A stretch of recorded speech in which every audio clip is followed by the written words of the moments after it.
The question of whether life evolved or was created is by far the most important subject that we all make a decision about, whether we want to or not.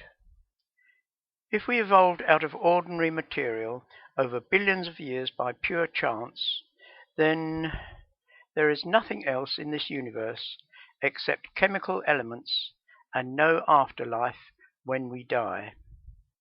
Alternatively, if we were created by God for a purpose, then there is a life after death, and we know instinctively that this same God will judge us all in the final showdown, when the curtain finally falls on this drama of the universe. In this video, I will be presenting just a few of the major evidences that there are that demonstrates that evolution could not possibly have taken place. I am well aware that many will violently reject such a conclusion, but this will not have any effect upon the facts that are presented. Having been speaking and writing against evolution since 1969, I am fully aware that people do not accept well-proven evidence if it conflicts with their present views. We all have a conceptual framework that we have built up over years of experience, and anything that does not fit into that framework is rejected, not necessarily because it is wrong, but simply due to a purely emotional reaction to any thought that does not fit their present view of what life is all about. Having said that, a few do change their viewpoint when presented with facts that they had never heard before. It is in this hope that this video, which covers only a very small number of topics, will persuade some viewers to rethink their position and hopefully start on that joyous journey towards the one true and loving God who created and controls this whole universe. So let us look at some of this evidence. Before we do so, let me first deal with an evolutionist's mantra endlessly repeated by evolutionists. They claim that evolution is based on hard scientific facts, whilst creation is based on religious myths. The word science is a strong trigger word that conjures up images of men in white coats making careful, repeatable experiments that eventually benefit the world. This is true science. However, neither evolution nor creation are truly scientific, because both happened once in the past and cannot be repeated. All that both theories can do is to interpret the evidence found on the earth and in the universe that will support their case. I will be showing that the evidence supporting creation is far more convincing than that supporting evolution, a theory maintained more by propaganda than hard evidence. Any scientist who dares to criticize evolution or the Big Bang Theory or relativity finds himself ridiculed, ostracized, and intimidated by his peers, and his career prospects badly damaged. No wonder most keep quiet. This drawing is copied accurately from a book about evolution. A drawing like this appears in all books about evolution, for it gives the different strata as you go deeper, and the fossilized bones of dead animals that each strata contain. Imagine going down a deep shaft into the ground, then you would pass through some of these layers to the deepest and oldest rocks of the crust of the earth. At the bottom it shows the first appearance of small sea creatures without a backbone, in a strata named the Cambrian. Then millions of years later, fish appear in the layers, then amphibia that can live on land and sea like walruses, then reptiles, then birds and mammals, and finally man at the top in recent times. Now this all seems to confirm the progress of evolution over millions of years. But there are some serious flaws that evolutionists do not tell you about. Firstly, the layers just before the Cambrian do not hold any form of life at all. Small marks are called cells, but there is no evidence that they are any form of life. When we get to the Cambrian, there is a sudden explosion of life, with hundreds of different forms of life in huge numbers. To give you some idea of their complexity, here are pictures of an ammonite and a trilobite. The trilobite has flippers and a complex eye just like that of a fly.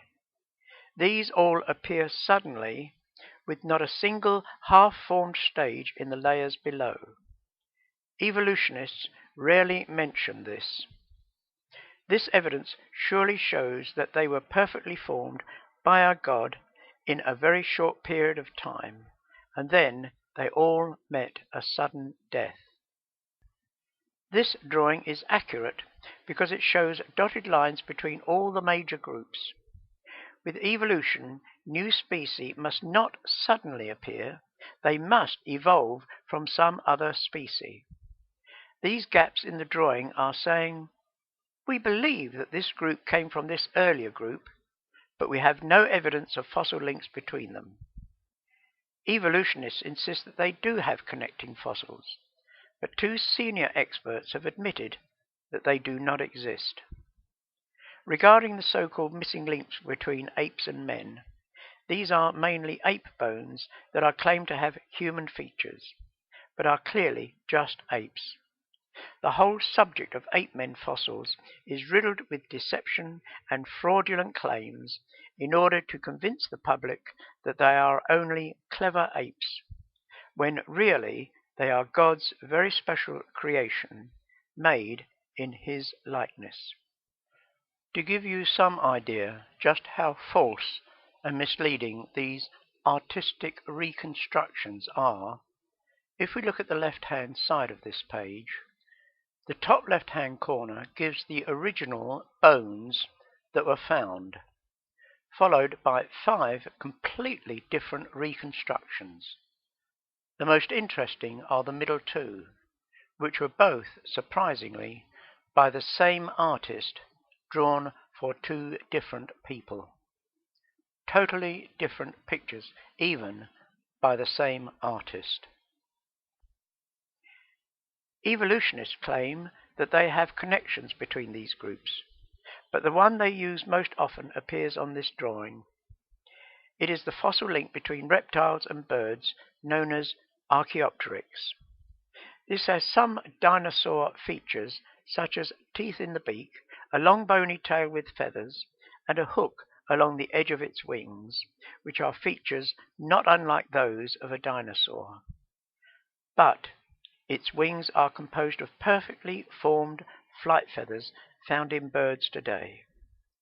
Evolutionists claim that feathers developed from the scales of reptiles, but they have never found anything between the two. What they don't tell you is that scales come from a completely different part of the skin to feathers, so a gradual transformation is hardly likely. A feather is extremely complicated. The vein consists of fine filaments that have barbs and barbules. They hook together to form an almost airtight membrane which is very light. There can be 1,000,000 barbs on one feather alone. It is beautifully designed for flying. Having failed to give any convincing evidence of one group changing into another, we ask for evidence of the change of one species into another. They then quote the famous horse series. Let us enlarge the top few strata of the geological column from the Eocene upwards. This drawing shows the small hoofed animals at the bottom with 4 and 3 toes on the forelimb and hind limb. As time progresses, these toes become fewer until the modern horse is running on one strong toe known as the cannon bone. It is this that gives it its high speed. But what they do not tell you is that these are different horse-like animals with different numbers of ribs and lumbar vertebrae. There are actually about 20 very similar creatures that have been carefully chosen and arranged in a special order to convince the public that they evolved over millions of years. In fact, there is another deception that stares you in the face. According to evolutionists, it took 208 million years for every variety of mammal that we have on this earth to evolve. Lions, sheep, rabbits, dogs, etc. Yet this series they present says that it took about 1/3 of that time merely to modify the hoof of the horse. There is something seriously wrong with the time scale. One of the many problems evolutionists face is the existence of whales that suckle their young but live in the sea. They say that a mammal on the land must have returned to the water, but they can produce no satisfactory fossil links for this huge transformation. One series they have produced is of the animals pictured on the right, starting with Diocodexis, then Pachycetus and Ambulocetus. Again, we have just a few bones carefully arranged to look convincing. Where the evidence is missing, artists are always willing to fake their drawings. In the November 2001 issue of the National Geographic magazine, the artist replaced the small hooves of the Ambulocetus with claws and drew webs between them to convince their readers that it was on its way to becoming adapted to a water environment. A very unusual animal is the duck-billed platypus. It lays eggs but suckles its young, has webbed feet, pockets in its jaws to carry food, a soft, sensitive bill that can detect the movement of worms under the mud, waterproof fur, a beaver-like tail, and a poisonous spur on its rear legs. Our question to the evolutionist is, what were its ancestors? In fact, in producing his theory of evolution, Darwin told what he knew was a deliberate lie. All species can vary slightly in nature, but not much, as they would generate weaknesses that would result in their elimination. This range can be extended by breeders who can protect extreme but weaker varieties, but even then, breeders are well aware that there are still limits that they cannot breed beyond. Darwin knew this, but still said in his Origin of Species, "It is rash to assert that a limit has been attained in any one case." This opened the floodgates for any amateur biologist to fabricate evolutionary links between species and whole groups which have never existed in nature. We now come to the real weakness of the theory: the proposed evolution of life from simple chemicals in the primeval soup to modern man. In 1952, Miller took some simple gases thought to exist in the Earth's early history, passed them through a spark, condensed the results out, and then analyzed the contents. To the great delight of evolutionists, they found some amino acids. Now, these form proteins which are about the most important building blocks in the formation of living organisms. A protein can have up to 3,000 amino acids long, and each amino acid has to be in exactly the right sequence. Otherwise, like a computer program, the organism is defective or dies. Let us see what the chances are of a very small proteinoid of only 100 amino acids long of a specific sequence of amino acids being formed by chance in the primeval soup. There are 40 amino acids to choose from, but life is only made from the left-handed form, i.e., let's say there are just 20 to choose from. The possibility of the first amino acid being correct is 1 in 20. The possibility of the second one being correct is 1 in 20 times 20. For the third amino acid being the right one, it is 1 chance in 20 times 20 times 20. For all 100 places, the chance of all being correctly filled is 1 to 20 multiplied 100 times.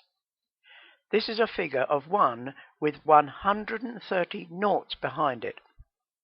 To give you some idea how huge this figure is, the number of atoms in the whole universe is about 1 with only 78 noughts behind it. With such huge odds against it, life could not possibly have arisen by pure chance. Evolutionists sometimes refer to a simple cell and may draw a wiggly shape with a black blob for a nucleus. This drawing shows just how very complicated every cell is. To give some idea of how complex life is, in the cell are many mitochondria that provide the energy for the cell's use.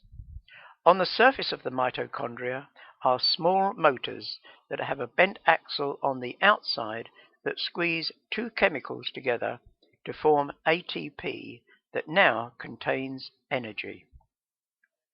They give up this energy elsewhere in the cell and then return to be squeezed together again to provide more energy. If we worked hard for 24 hours, we would recycle 1 ton of ATP. There is yet another rotating motor in the flagellum of bacteria. This rotates a corkscrew-shaped flagella that pushes the water in one direction, sending the bacteria in the opposite direction. If the bacteria wants to change course, it merely turns the blue universal joint, the corkscrew points in another direction, and the bacteria changes course. If we accidentally cut ourselves, a hard clot quickly forms and the flow of blood is stopped. Now this requires some chemicals to act together to form the clot, but they don't actually exist because they require other chemicals to make them, and so on down the line. The whole chain of events is shown in this diagram, and about 32 chemicals are involved in the whole process. It requires only one of these chemicals in your body to malfunction, and you will be a hemophiliac and could die from loss of blood with the slightest cut because the clot will not form.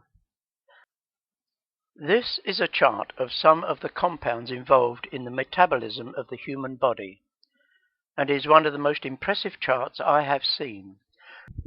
You can see here how every chemical has an effect upon many other chemicals, and this enlargement shows it in greater detail.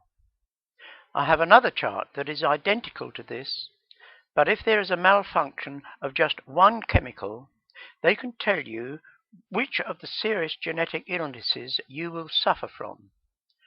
I challenge any evolutionist to say how such a complex and interconnected organization could possibly result in many small accidental additions over millions of years.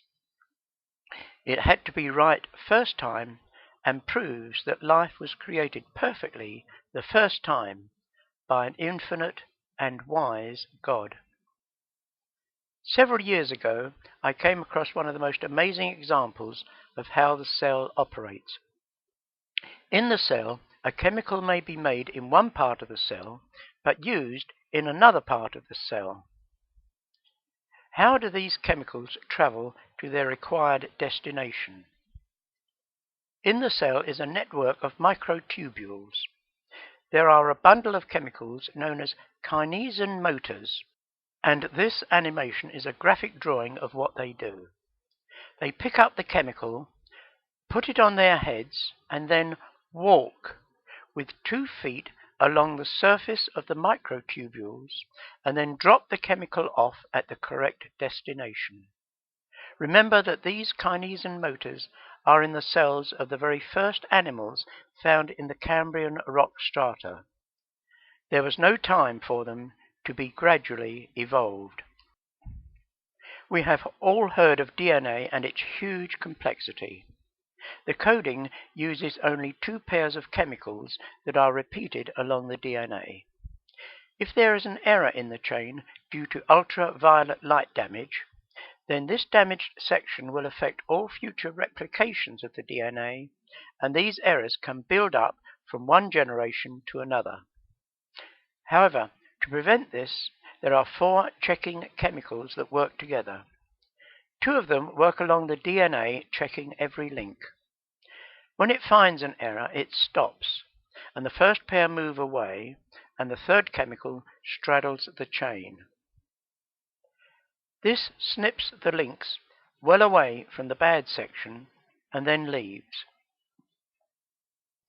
The 4th chemical then strips off the faulty section and they all move away.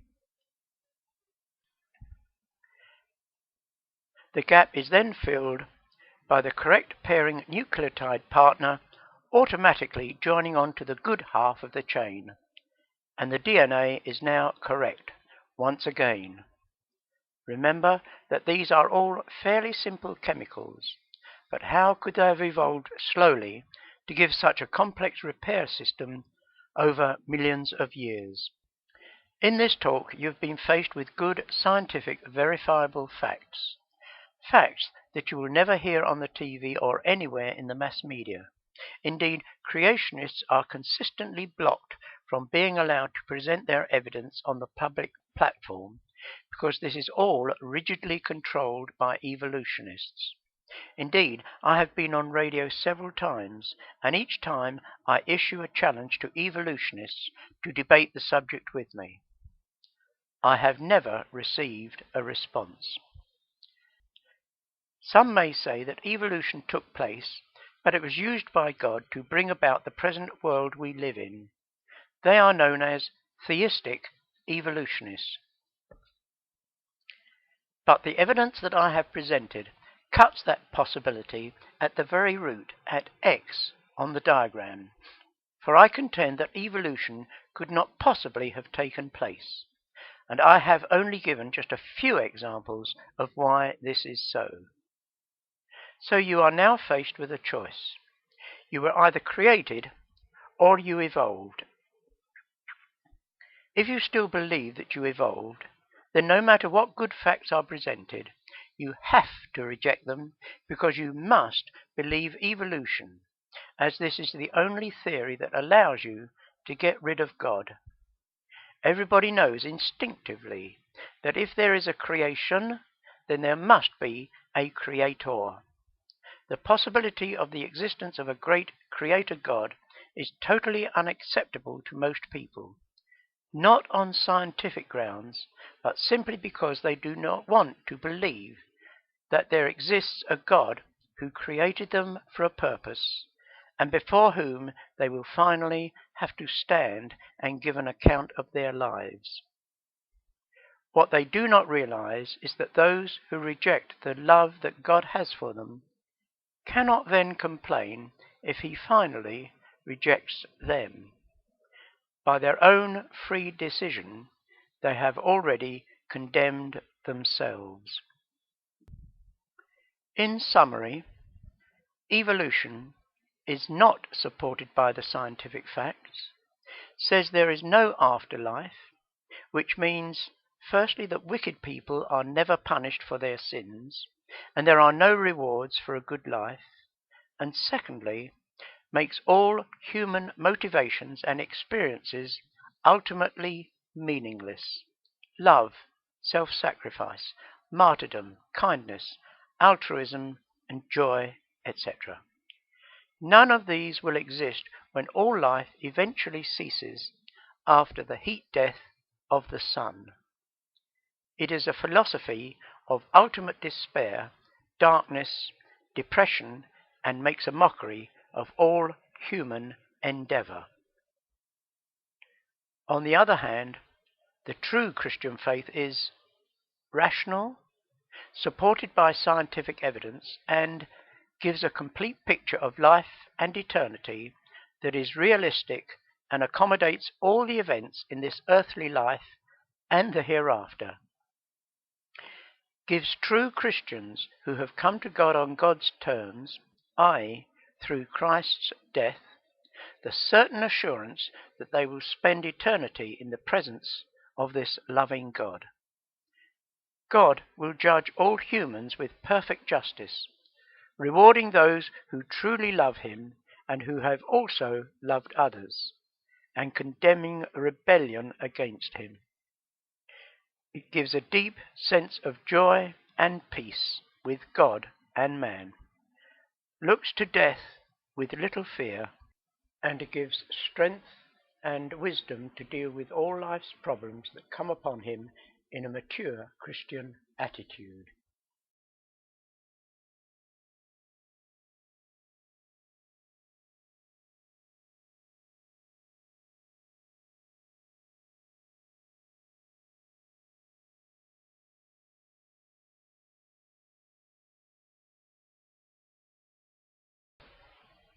In the beginning, God created the heavens and the earth. God created time as we know it today. However, he can see the whole of history, past, present, and future, and this strongly suggests that time for Christians in heaven will be completely different to the time we experience in this life. This could put a different interpretation upon how we will actually experience time in eternity. He created. Only God can create material things out of nothing. He spoke, and it was done. Verse 3. And God said, "Let there be light." Even today, the exact nature of light is not known. Verse 5. And the morning and the evening was the first day. The Hebrew for day is yom, and some try to interpret this as a long period of time, i.e., in the day of.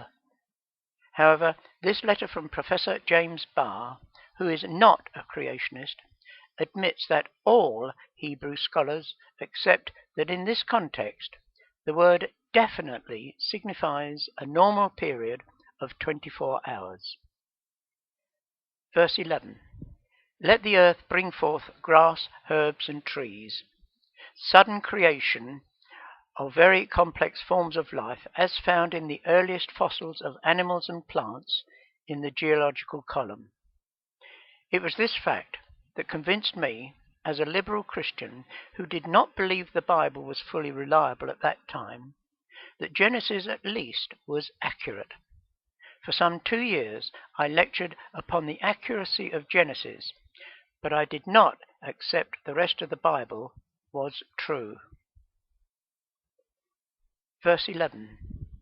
Animals and plants were to breed after their kind. These have been classified into major groups and subgroups, but despite the insistent reassurances of evolutionists, no evidence has ever been found of one major group changing into another major group. Small variations are called microevolution, but this cannot lead to major changes known as macroevolution. Verse 6. Let there be an expanse to separate the water from the water. For many years, creationists accepted that there was a protective water vapor canopy around the earth, but most have abandoned the idea. Despite this, I consider that there was a water vapor canopy around the earth. What persuades me is that water vapor is clear, and yet has a window in its absorption spectrum which is exactly matched by the very wavelength emitted by the radiation from a warmed earth. So the heat from the earth could escape, and the earth would not have overheated. In addition, it blocked dangerous cosmic rays from reaching the earth. I refer to this later. Verse 14. He made the sun and the moon. Interestingly, 3 days after the earth. There are many unexplained features about the planetary system. First of all orbits are mainly circular. If our Earth were closer to the Sun by 5%, the oceans would boil. If it was further away than 1%, the oceans would freeze. Secondly, the planets have widely different compositions. Of the moons, Venus is spinning slowly backwards. Uranus is spinning on its side. Of 44 major moons, 12 are going round the wrong way, i.e. retrograde. And it is almost impossible for a planet to capture a moon. It would swing off into an elliptical orbit into space. And no satisfactory explanation of how our planetary system could have evolved has ever been given.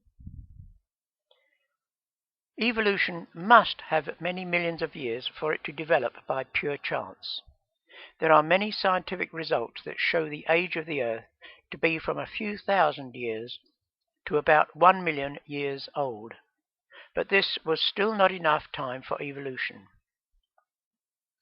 Then they discovered that many rocks had small nodules of radioactive material in them. By measuring the amount of radioactive material left and the amount of daughter element present that it throws off as it decays, they could estimate the time it had taken to decay. Assuming the rate of decay was constant for all time, they got results of hundreds of millions of years, to the delight of the evolutionists. How can creationists still claim that the Earth is only about 6,000 years old? The answer is simple, for they have deliberately ignored an important factor. This chart shows that the speed of light was very, very much faster in the past, and the decay rate of radioactive material is proportional to it. So when the speed of light was very fast, radioactive decay was that much faster, and the rock would very quickly look very old with a large amount of daughter element it would have quickly thrown off. Satterfield estimated from astronomical observation that its maximum speed was between 10 to the power of 7 and 10 to the power of 11. A Russian astronomer independently said that it would have been about 10 to the power of 10 faster, which is within Satterfield's range. So we have the evolutionists' billions of years to which we can apply a very large correction factor, which reduces the age to a few thousand years only, in accordance with the 6,000 years time scale of the Bible records. The effect of a high speed of light on the transport constants would be viscosity would decrease, diffusion would increase, and osmosis would increase. When C was high, its effect would not be proportional to C, but would still be considerable. Let us look at how these changes would affect life when it was first created 6,000 years ago. The Bible records that the patriarchs lived for almost 1,000 years, and this is ridiculed today. However, with low viscosity, the heart would be under much less strain, and with faster diffusion, digestion would be easier, and similarly, many other processes in the body would have been easier. So with healthy food, no damaging cosmic rays, and other benefits, man could easily live for a very long time. Pteranodons are huge, ungainly, flying reptiles found in the fossil record that scientists said would only be able to glide and would have had difficulty in flying. With high C, the lower viscosity would have reduced drag, enabling them to fly with ease. Insects breathe through small tubes in their bodies that allow oxygen in and waste gases out. With low viscosity and high diffusion, these small tubes would have allowed easy flow of the gases, enabling large insects to breathe, which they could not do today. Huge insects have been found in the fossil record: 1-foot-long cockroaches and 30-inch wingspan dragonflies. With high C, electron movement and nerve impulses would have been faster. This means mental thinking would have been faster, and Adam would have been very intelligent. So when he chose to disobey God, he knew exactly what he was doing. At the beginning of the flood, the water vapor canopy collapsed, bringing torrential rain. Most of the water in the oceans, however, came from the fountains of the deep that brought up dissolved rock materials in the hot water. As it rose through cooler layers, it precipitated out the various clays, pebbles, and rocks that form the Earth's rock strata. It is the only mechanism that can explain the presence of the vast areas of the very fine clays. They were produced by chemical precipitation out of the rising hot solutions from the depths as it cooled. Note again the sudden appearance of perfect animals in the Cambrian period. The ark was a huge structure, well able to house 2 of each kind. Dinosaurs would only need to be juveniles. Feeding them all could have been solved by inducing a state of hibernation in all the animals. As a result of the collapse of the water vapor canopy, the lifespan of the patriarchs decreased, as genetic damage from cosmic rays built up over the succeeding generations. This is why now we must not marry a near relative, because our offspring will get a double dose of the same damaged genes. If a small amount of radioactive material is placed in a cage of rats, their lifespan decreases in just the same way. A further cause for the decrease in the lifespan of the patriarchs is that dangerous cosmic rays are deflected away from the Earth by the Earth's magnetic field. But this is decreasing every year, and it is due to the circulating currents in the Earth, and therefore cannot be renewed. It will eventually be zero. We are also protected by the ozone layer, but this also is said to be decreasing. Dinosaurs all lived at the same time as man. However, most were swept to their death during the flood. Those that survived in the ark emerged to face quite different climate conditions.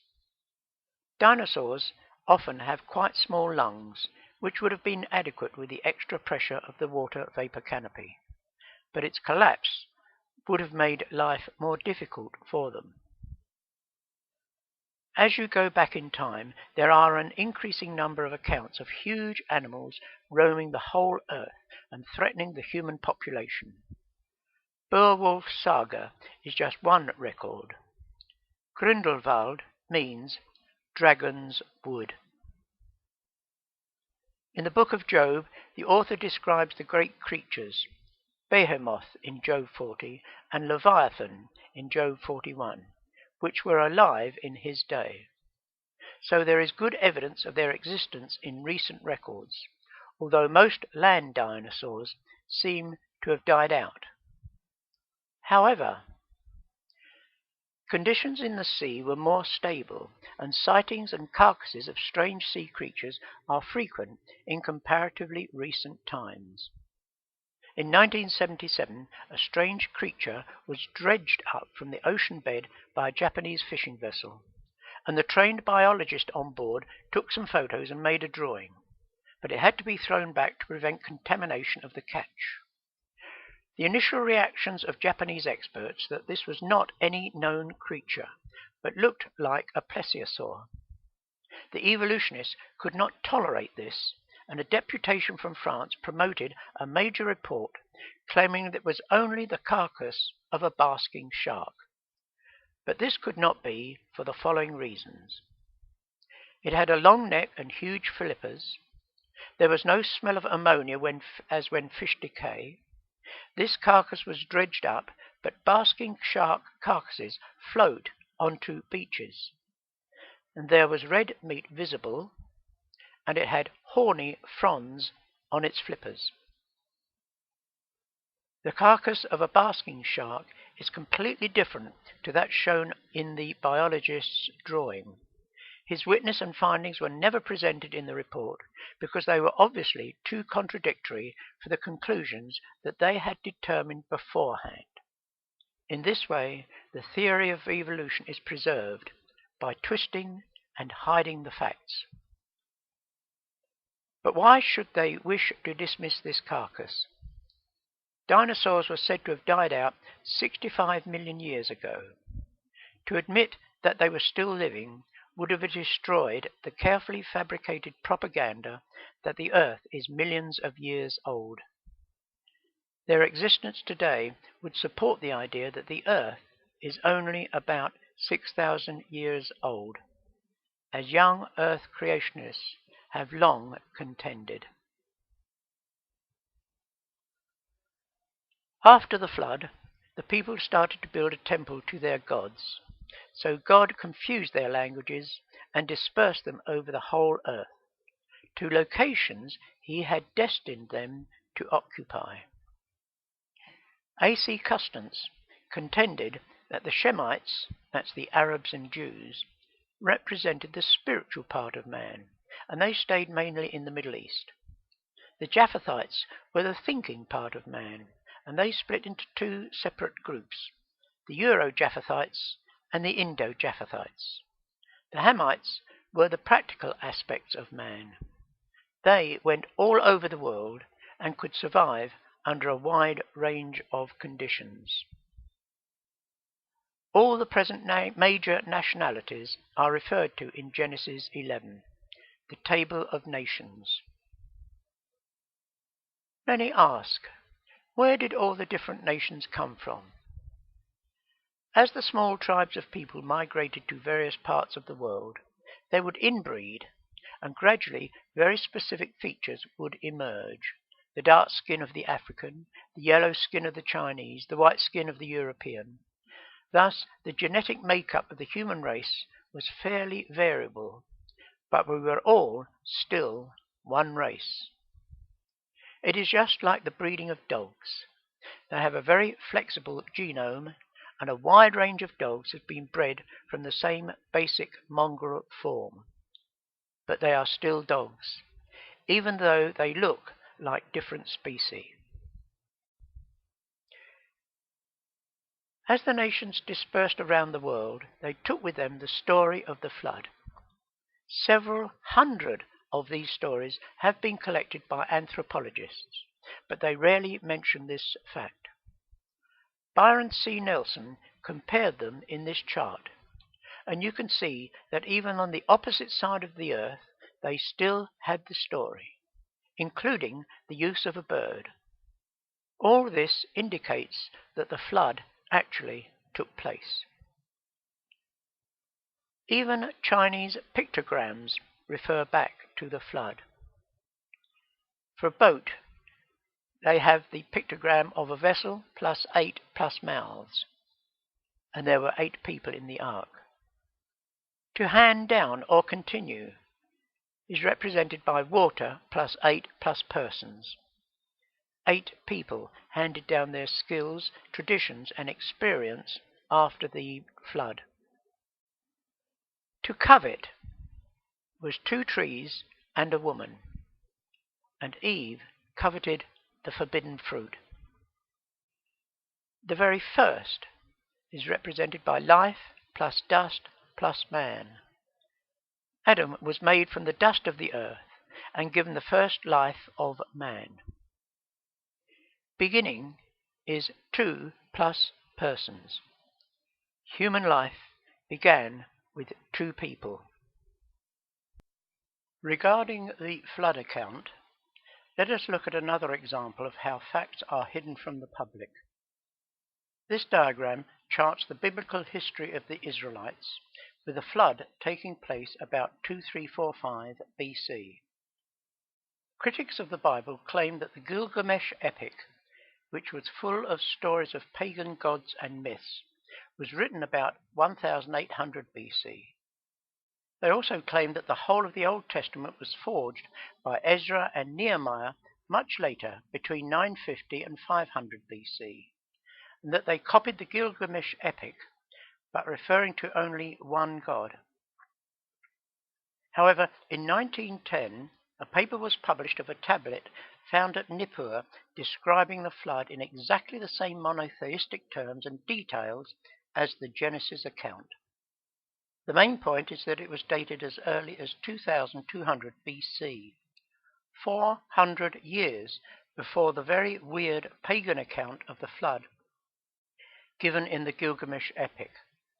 So this very early Nippur tablet and the Genesis account agree with each other, and it is the Gilgamesh epic that is the corrupted version, which Christians have been claiming for many years. Now here is a discovery that destroyed the critics' consistent claims that the Genesis account is only a copy of the Gilgamesh epic. But what happened to it? The paper was totally ignored and effectively hushed up, because it showed that the Bible gave the accurate account. Now, 100 years after its publication, it was brought to the attention of the Christian world in 2011 by Dr. Cooper of the Creation Science Movement in their pamphlet number 382. Returning to the time of the Hebrews in Egypt, they settled under Joseph in the land of Goshen, around the city of Avaris. Interestingly, there is still a canal called Bar Yusuf, Joseph's Canal, probably constructed under his orders for the easy distribution of food. Furthermore, David Roll found a huge palace at Avaris that had an 11-meter pyramid in the garden.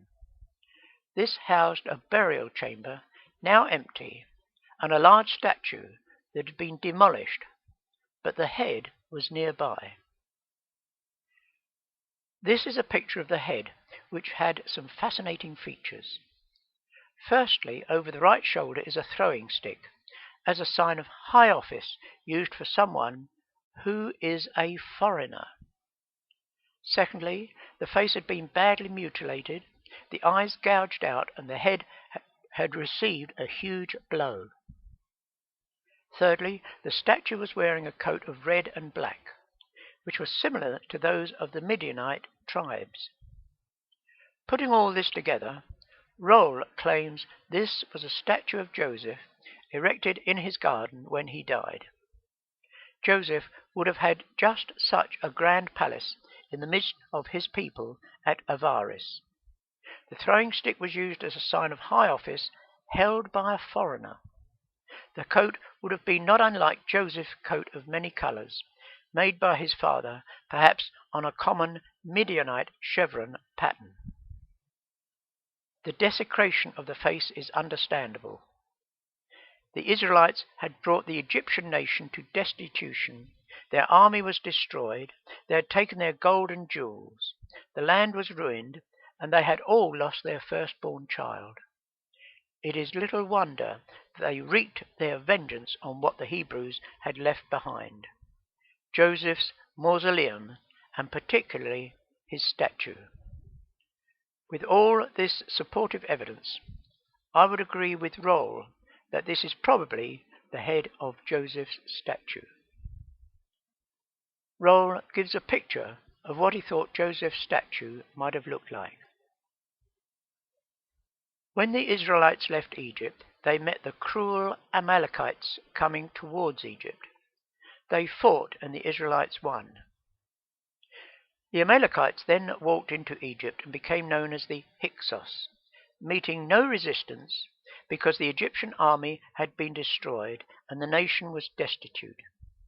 Many years later, God sent Saul to wipe out the Amalekites, as we read in 1 Samuel 15. Jericho, like many large cities, would have thick walls surrounded by a steep slope covered with a hard plaster known as a glissade, at the bottom of which would be a deep ditch. All this would have made any approach difficult. Garstang excavated the hill mound of the ancient city of Jericho and found the city burnt, and the walls had fallen outwards, just as we read in the Bible. The fallen masonry covered the glissade and filled up the ditch. This allowed the encircling army to go, every man straight before him, as recorded in Joshua chapter 6, verse 20. So disturbing was this evidence supporting the Bible that Kathleen Kenyon was dispatched to destroy the story, which she did with false evidence. She was made a dame for her work. In Joshua chapter 10, we have the account of the sun being commanded to stand still, which it did for 24 hours. Gerardus Bau collected many folk stories from around the world and plotted them on a map. By drawing the night shadow on it and moving it, he found he could position all the long night stories in the shadow and the long day stories in the daylight section. In Fiji, the sun was just setting on the horizon and stayed there. This enabled Bau to pinpoint the time as between May the 8th to the 15th in 1448 BC, starting at about 9 a.m. Who founded Britain? Brutus was the son of an Italian king banished from Italy. He led a successful rebellion of Greek slaves from the Trojan War, and following the red route on the map, sailed with them to Egypt, and then on to Britain, arriving at Totnes about 1104 BC. The stone he is reputed to have stood on to claim the land is still in Totnes High Street. The interesting thing is that the Druid priests who came with him memorized their laws, but when they wrote anything down, it was always in Greek. Similarly, they had very Greek-like coinage, and when Caesar invaded England, he noticed that they fought battles on chariots, just like his Greek opponents. So there is considerable support for Brutus being the founder of this nation. There is another surprising fact. In 2 Timothy 4, verse 21, Paul sends him greetings from Pudens, Linus, and Claudia. Linus and Claudia were the son and daughter of Caractacus, a very brave British warrior, and Pudens was Claudia's husband. Caractacus was betrayed and taken to Rome, where, amazingly, he was pardoned by the emperor, and the whole family settled in Rome and became Christians. His father, Bran, is said to have returned to Britain and converted the nation from the royalty downwards as early as 58 AD.